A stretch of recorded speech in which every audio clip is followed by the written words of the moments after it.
सौभाग्यशाली तोता। बहुत समय पहले की बात है।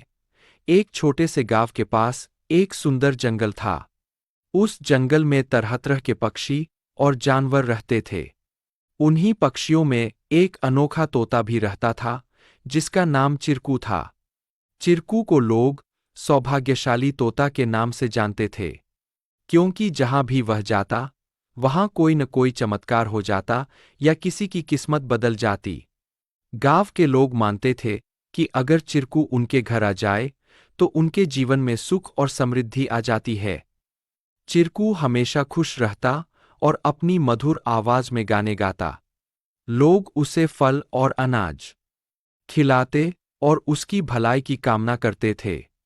चिरकू भी गांव के लोगों से बहुत प्यार करता था और जहां भी जाता, खुशियां बांटता।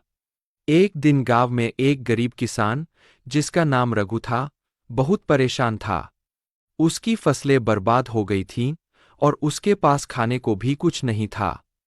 वह दिनरात मेहनत करता, लेकिन किस्मत उसका साथ नहीं दे रही थी। एक दिन रघु ने गांव के लोगों से चिरकू के बारे में सुना और सोचा कि शायद यह सौभाग्यशाली तोता उसकी भी मदद कर सकता है।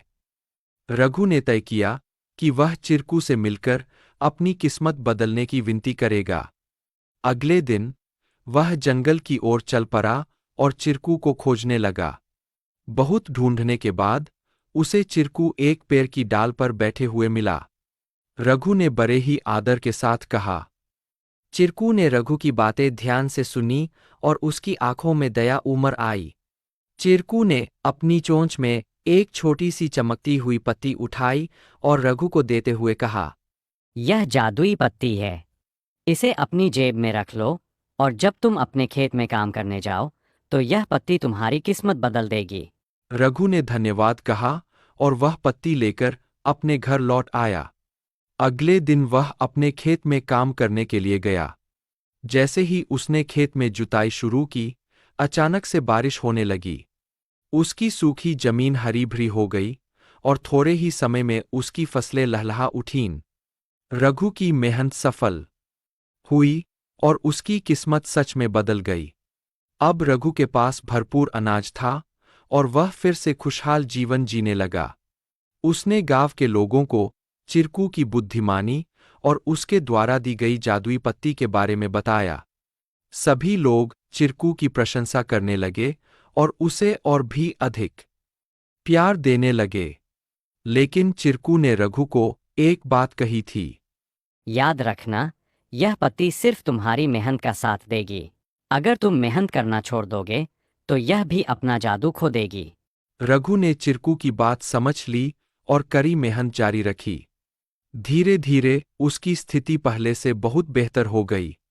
वह गांव के सबसे सफल किसानों में से एक बन गया, लेकिन उसने कभी यह नहीं भूला कि उसकी सफलता में चिरकू और उसकी मेहनत का कितना बड़ा हाथ था। कहानी से सीख।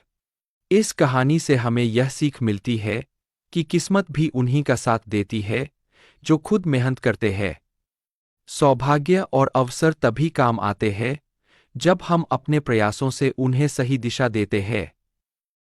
Please like, share and subscribe our channel to learn more.